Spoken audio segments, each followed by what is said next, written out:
আমরা যারা ফলাদেশ করি, ফোরকাস্টিং করি, তারা তো বিভিন্ন বিষয় নিয়ে ফোরকাস্টিং করি। তার মধ্যে একটি বিশেষ বিষয় হচ্ছে মনুষ্য চরিত্র বা স্বভাব বা মানসিকতা। অর্থাৎ এগুলো কিন্তু জ্যোতিষশাস্ত্রের মাধ্যমে বলা যায় এক একজন মানুষের স্বভাব প্রকৃতি, অর্থাৎ তার ইচ্ছা, তার চিন্তা ভাবনা, তার স্বভাব, তার মানসিকতা, সেই সবটাই কিন্তু জ্যোতিষশাস্ত্রের মাধ্যমে বলা যায়। এখন কথা হচ্ছে যে এর অনেক সূক্ষ্মতর গভীরতা রয়েছে এবং আজকে তার একটি বিষয় সম্পর্কে আমি আলোচনা করব। যেমন ধরে নেওয়া যাক, লগ্নে কেতু থাকলে মানুষ অন্তর্মুখী অথবা উদাসীন অথবা ভীতু অথবা সন্দেহপ্রবণ অথবা খুঁতখুঁতে অথবা গুপ্তবিদ্যায় পারদর্শী অথবা আদি ভৌতিক ক্ষমতার অধিকারী হয়ে থাকতে পারে। এখন কথা হচ্ছে, একজন ব্যক্তির লগ্নে কেতু থাকলে এর সবকটি বৈশিষ্ট্য কি তার জন্য প্রযোজ্য হবে? উত্তরটি কিন্তু একেবারে তা নয়। সবকটি বৈশিষ্ট্য প্রযোজ্য হবে না। যদি বৈশিষ্ট্য সবকটি প্রযোজ্য না হয়, তাহলে যেটি হবে সেটি বা কেন, আর বাকিগুলো যেটি হচ্ছে না সেটি বা কেন?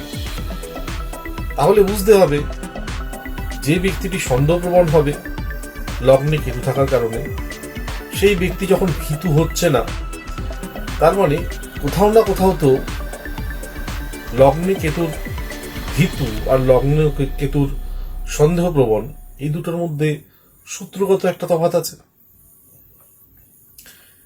তেমনি এই কেতুর কারণে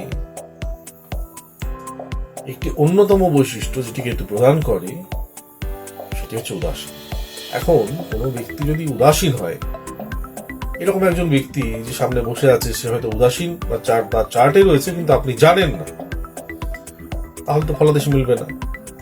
আপনি লগ্নে কেতু থেকে বললেন আপনি তো খুব চাপা, না আমি তো চাপা নই, তাহলে আমি শিখলামটা কি? লগ্নে কেতু থাকলে চাপা হয়, লগ্নে কেতু থাকলে কেতু হয়। এখন সবকটি তো একসাথে হবে না, কারণ প্রত্যেকটি বিভাজনের জন্য একটি করে আলাদা সূত্র রয়েছে। যদিও এই সূত্রগুলি আপনি কেপি বা সনাতনের কোনো বইতে পাবেন না, কারণ এগুলি ডিসকভারি করা হয়েছে, এগুলিকে আবিষ্কার করা হয়েছে সূত্রগুলি। কিভাবে? শয়ে শয়ে চার্ট ফেলে, দিনের পর দিন, মাসের পর মাস, বছরের পর বছর গবেষণা করে সেগুলি পাওয়া গেছে। আজকে তারই একটি গবেষণালব্ধ ফল আপনাদের সঙ্গে আমি শেয়ার করব। সেটি হচ্ছে, কোনো ব্যক্তি যদি উদাসীন হয় তাহলে চার্ট কি করে শো করে? চার্টে লগ্নের সাথে কেতু, এটা দিয়ে শুরু সূত্রটা, কিন্তু এখানে শেষ নয়। তার সাথে চন্দ্রকে আসতে হয় এবং অবশ্যই দ্বাদশ ভাবকে আসতে হয়। লগ্নের সাথে দ্বাদশ ভাব এবং চন্দ্রকেতু, এটা হচ্ছে উদাসীনতা বা উদাসীন ব্যক্তি হওয়ার একেবারে মূল সূত্র। এটি না হলে মানুষ উদাসীন হতে পারবে না। এরকম হাজার বিষয়ের গবেষণা আমি প্রতিনিয়ত করে থাকি। গ্রুপে বিভিন্ন রকম আলোচনার মধ্যে দিয়ে আমি প্রশ্ন করে থাকি এবং তারপরে কেউ না পারলে সেটা উত্তর দেওয়ার চেষ্টা করি। আর যেভাবে একটা দিলাম, বিষয়টি হচ্ছে 2024 সালের, অর্থাৎ এবছরের জুন মাসের বিগিনার্স এবং অ্যাডভান্সের কোর্স শুরু হতে চলেছে। সারা ভারতবর্ষের অন্যান্য ইনস্টিটিউটের সাথে আমার এখানকার পঠন পাঠনের মূল যেটা পার্থক্য, সেটা হচ্ছে পুরো ব্যাপারটাই হাতে কলমে। হ্যাঁ, অর্থাৎ যদি আপনি এখানে পড়াশোনা করেন 2-2.5 বছর, তাহলে আপনার এক্সপিরিয়েন্স আইটা হবে 20 বছর প্র্যাকটিস করা একটা জ্যোতিষীর সমান। এবার আপনি বলবেন এটা তো মিথ্যে কথার মতো লাগছে শুনতে। একেবারেই নয়, কারণ আপনাকে অন্তত এই 2 থেকে 2.5 বছরে অন্তত পক্ষে 5000 হরোস্কোপের উপরে প্র্যাকটিস করানো হবে। সবটাই যা আপনাকে শেখানো হবে, যে আইটেমের উপর, যে টপিক্সের উপরে, যে পয়েন্টের উপরে, সেটা একদম প্র্যাকটিক্যাল এবং এক একটা সাবজেক্টের উপরে মিনিমাম 10টা থেকে ম্যাক্সিমাম 100টা পর্যন্ত চার্ট দিয়ে শেখানো হবে, যাতে আপনার চোখ কানায় কানায় তৈরি হয়ে যায়। অর্থাৎ যে বিষয় আপনার সংশয় হবে আপনি জানবেন, আপনার সে ব্যাপারে সবটাই আপনার পূর্বতরভাবে দেখা আছে। যেভাবে একটা জ্যোতিষী প্র্যাকটিস করতে করতে চোখ তৈরি করে, আপনার ছাত্র দশায় সেই চোখ তৈরি হবে।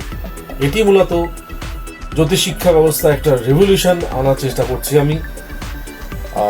অলরেডি আমার যারা ছাত্র আছে তাদের সাথে যদি আপনাদের কথা হয় তারাও একই কথা বলবে। তো সময় আর বেশি দেরি নেই।